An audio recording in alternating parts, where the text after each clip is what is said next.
বাংলার মন্ত্রী সুজিত বসুর অফিসে অভিযান চালানোর পর এবার প্রথম বিবৃতি দিল ইডি। 13 জায়গায় তল্লাশি চালানো হয়েছিল, পরপর বিপুল পরিমাণ সম্পত্তির নথি উদ্ধার হয়েছে এই পুরো তল্লাশিতে। তবে 45 লক্ষ টাকা উদ্ধার নিয়ে কোনো বিবৃতি দিল না ইডি। বিস্তারিত জানবো, টেলিফোন লাইনে যুক্ত হয়ে গেছে প্রতিনিধি শেখ মনিরুল। মনিরুল, বাংলার মন্ত্রী সুজিত বসুর অফিসে আমরা দেখেছি দফায় দফায় তল্লাশি, এবং সেখানে তল্লাশি চালিয়ে বিপুল পরিমাণে সম্পত্তির নথিও পেয়েছিল, কিন্তু এই সংক্রান্ত কোনো বিবৃতি দিল না ইডি। যদিও জানানো হয়েছে যে অফিসে তল্লাশি চালানো হয়েছে, সেই বিবৃতিতে কি লেখা রয়েছে?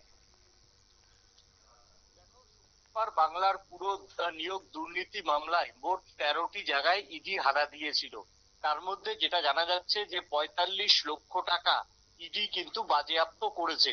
কিন্তু সেই বাজেয়াপ্ত করার টাকার কোনো আজকে যে ইডি সোশ্যাল মিডিয়াতে বা তাদের টুইটারে যে টুইট করে জানিয়েছে, সেই জায়গাতে কিন্তু এই 45 লক্ষ টাকার বাজেয়াপ্ত করার বিষয়টা উল্লেখ নেই।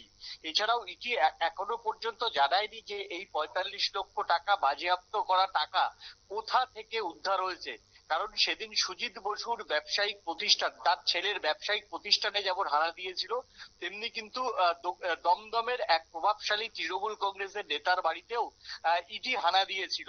তবে এই 45 লক্ষ টাকার বাজেয়াপ্ত করার কথা না জানালেও ইডি আজকে সকালবেলা 13 জায়গায় যে তল্লাশির কথা, সেটা কিন্তু তারা তাদের যে টুইটার অ্যাপ, সেই টুইটারে কিন্তু তাদের মার্জনা করবে, তাদের এক্সে টুইট করে কিন্তু ইতিমধ্যেই জানিয়েছেন। এবং এক্সে যেটা জানিয়েছে, ইডি জানিয়েছে যে 13 জায়গাতে তারা হানা দিয়েছিল। বাংলার পুরসভার যে নিয়োগ দুর্নীতি মামলা, সেই দুর্নীতি মামলায় হানা দিয়েছিল, এবং সুজিত বসুর যে পুত্রের অফিসে হানা দিয়েছিল, সেটাও কিন্তু ইডি সামাজিক মাধ্যমে পোস্ট করে তারা জানিয়েছে। পাশাপাশি ইডি জানিয়েছে যে বিপুল পরিমাণে সম্পত্তির উদ্ধার হয়েছে।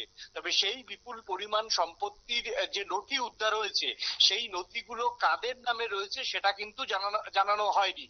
পাশাপাশি বিপুল পরিমাণ সম্পত্তির নথি যখন উদ্ধার হয়েছে, তাহলে বুঝতেই হবে এটা বেআইনি নথি।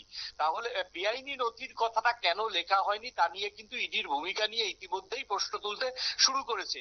ইডি যদি সেই নথিগুলো আটক করে, তাহলে তার নিশ্চয়ই সিজার লিস্ট ইডি অভিযুক্তকে কিন্তু ধরিয়েছে।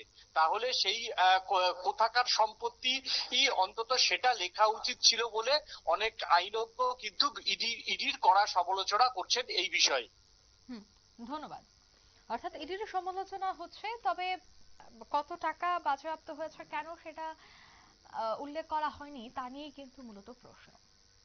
নিয়ে নিচ্ছি ছোট্ট একটি বিজ্ঞাপন বিরতি, সঙ্গে থাকুন।